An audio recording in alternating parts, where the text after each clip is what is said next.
In the summer of 2003, Manchester United believed they were closing in on one of the most exciting footballers on the planet.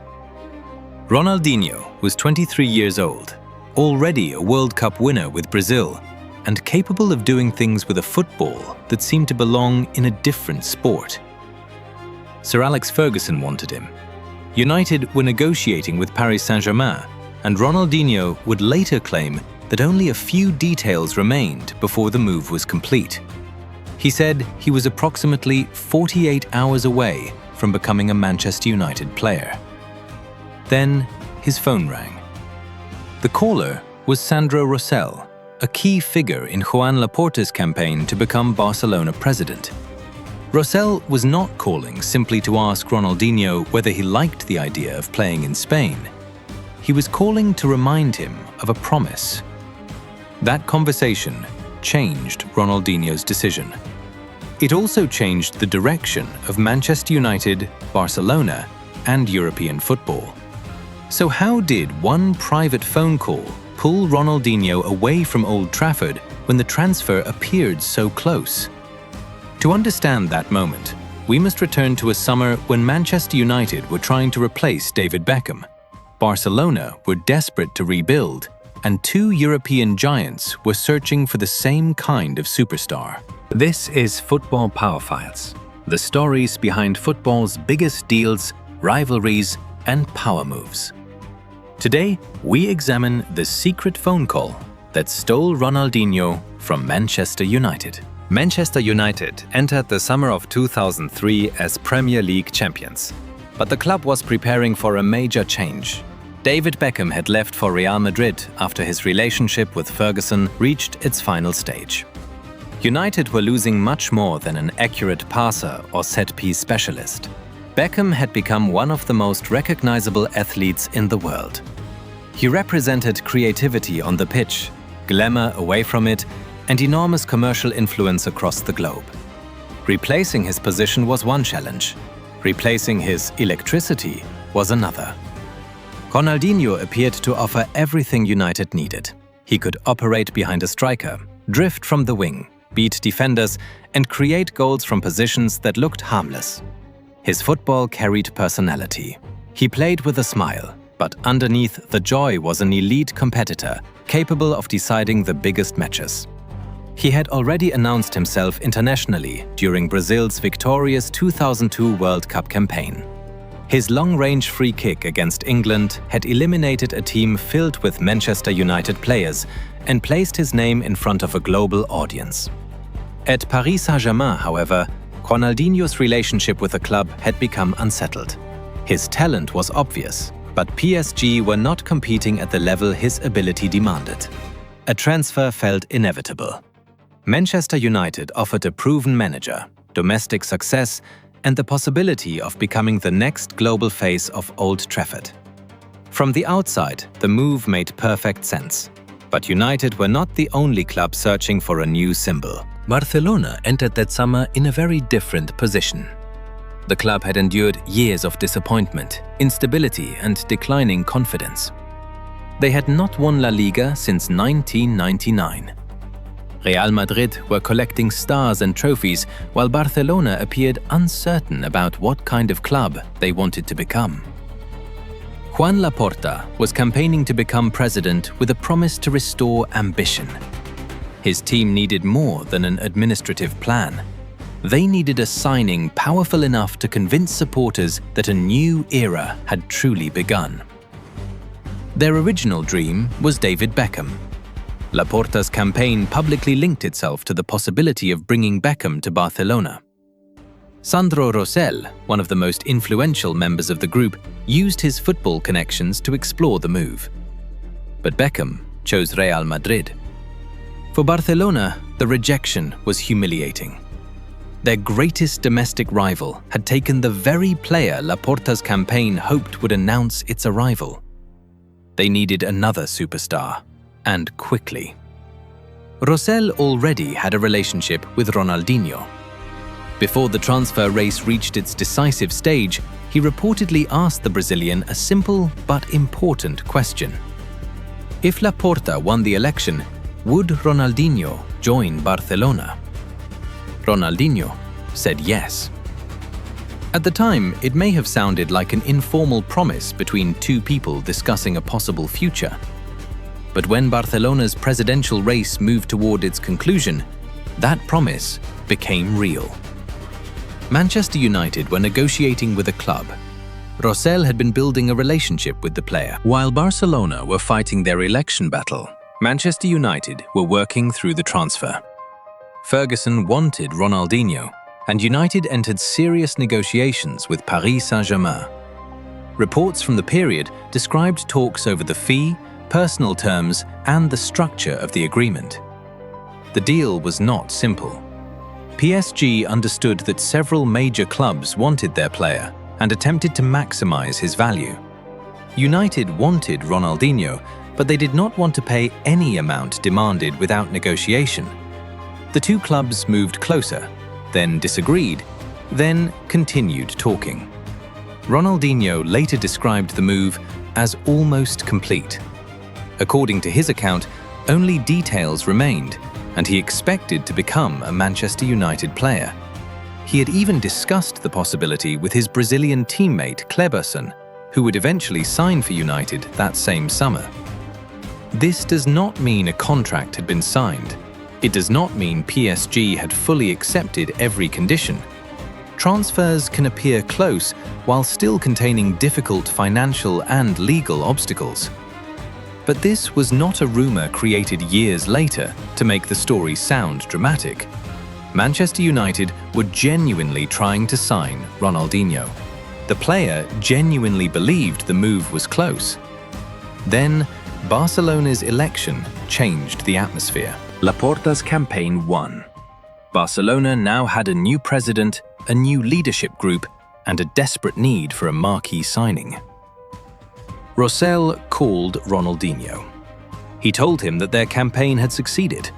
Then he reminded the Brazilian of what he had promised. Ronaldinho now faced a decision that went beyond money or tactical systems. Manchester United were the reigning English champions. They had Ferguson, a powerful squad, and the infrastructure of a club that expected to compete immediately. Barcelona were unstable. They had not won a major trophy for years. They were attempting to rebuild their football structure while watching Real Madrid dominate the headlines. But Ronaldinho had given Rosell his word. He had also grown up aware of Barcelona's relationship with Brazilian stars. Romario, Ronaldo, and Rivaldo had all worn the shirt. The club offered history, responsibility, and the chance to become the center of something new. Ronaldinho chose Barcelona. The phone call did not magically complete the transfer by itself. PSG's valuation still had to be met. Barcelona still had to negotiate. Contracts still had to be agreed. But the most important decision had been made. Ronaldinho wanted the Camp Nou. Rosell did not win the player with one clever sentence. He won him by calling at the exact moment when an old promise became a real choice. From a purely competitive perspective, Manchester United may have appeared safer. They had just won the Premier League. Ferguson had already built several successful teams. Ronaldinho could have entered a squad prepared to challenge for trophies immediately. Barcelona offered something different. At United, he would have arrived as the superstar, expected to replace some of Beckham's influence.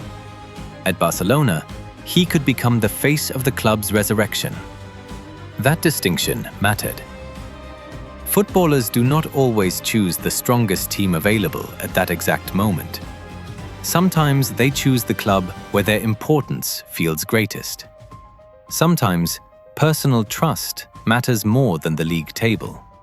Sometimes a promise carries more weight than a negotiation. Ronaldinho trusted Rosell. He believed in Laporta's project.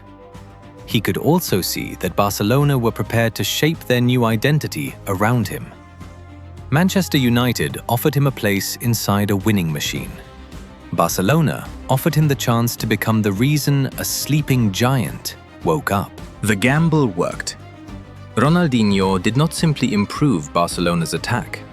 He changed the mood surrounding the entire club. He played with freedom, invention, and joy. Supporters who had grown frustrated with years of disappointment suddenly had a player capable of making the stadium feel alive again. His performances turned Barcelona back into a destination. He helped the club win La Liga, claimed the Ballon d'Or, and became the leading figure in the team that won the 2006 Champions League. The transformation was not only statistical. Ronaldinho restored belief. His smile became part of Barcelona's identity. His tricks were not empty entertainment. They created goals, broke defensive structures, and reminded supporters that football could still be beautiful. He also became an important figure in the early career of Lionel Messi. When Messi entered the senior dressing room, Ronaldinho welcomed him. He assisted the teenager's first competitive goal for Barcelona and publicly spoke about Messi's potential. Ronaldinho did not create Messi's ability. He did not design Barcelona's academy or guarantee what the Argentine would become, but he helped bridge the club from one era into another. Barcelona signed Ronaldinho to rescue the present. In the process, he helped prepare the future. Manchester United still needed an attacking player. Weeks after losing Ronaldinho, they signed an 18-year-old winger from Sporting Lisbon named Cristiano Ronaldo. The popular version of the story says United only signed Ronaldo because Ronaldinho rejected them. Reality is more complicated. United had already been scouting Ronaldo. Their famous pre-season friendly against Sporting, when the teenager impressed Ferguson's players, accelerated the move rather than creating the interest from nothing. Still, the timing remains extraordinary. United missed the established Brazilian superstar they believed could succeed Beckham. Then they handed Beckham's number 7 shirt to an unknown Portuguese teenager. Cristiano Ronaldo developed under Ferguson, won the Champions League, claimed his first Ballon d'Or, and became one of the greatest players in football history. Ronaldinho became Barcelona's bridge to Messi. Ronaldo became Manchester United's next global icon. The failed transfer did not directly create either career, but it placed both clubs on roads that would define the next generation. What if Ronaldinho had joined Manchester United? Would Ferguson's discipline have extended his peak? Would English football have suited his physical style less, or forced him to become even stronger? Would Cristiano Ronaldo still have arrived that summer? Would he have received the number 7 shirt? Would he have developed with the same freedom if Ronaldinho occupied the creative center of United's attack? And what happens to Barcelona without their Brazilian savior? Does Laporta's project survive? Does Barcelona recover quickly enough to create the environment Lionel Messi eventually inherits? Does another superstar arrive and produce the same emotional transformation? Nobody can answer those questions with certainty. Transfers are not isolated switches. Changing one signing changes finances, playing time, relationships, confidence, and every decision that follows. Ronaldinho might have become a legend in Manchester. Or perhaps Barcelona was the only stage where his personality, freedom, and football could combine so perfectly. The fascinating question is not simply whether he would have succeeded under Ferguson. It is how many other careers would have changed around him. Manchester United had recent success, a legendary manager, and serious negotiations with Paris Saint-Germain. Barcelona had instability, a presidential election, and a promise. United appeared closer to completing the transfer. Barcelona were closer to the player's heart. When Rosell called, Ronaldinho chose to honor his word. That decision helped Barcelona return to the top of European football. It gave the club the superstar its new leadership desperately needed and placed Ronaldinho beside the young Messi. Manchester United moved forward, signed Cristiano Ronaldo, and began another era of success. The phone call did not single-handedly create Messi or Ronaldo. It did not guarantee Barcelona's revival or Manchester United's future. but it redirected both clubs toward histories that now seem inevitable. Ronaldinho was approximately 48 hours from Manchester United. One call reminded him of one promise, and football entered a different future. Would Ronaldinho have become an even greater player under Sir Alex Ferguson? Or was Barcelona always the place where his magic truly belonged? Tell us what you think in the comments, and subscribe to Football Power Files for the stories behind football's biggest deals, rivalries, and power moves.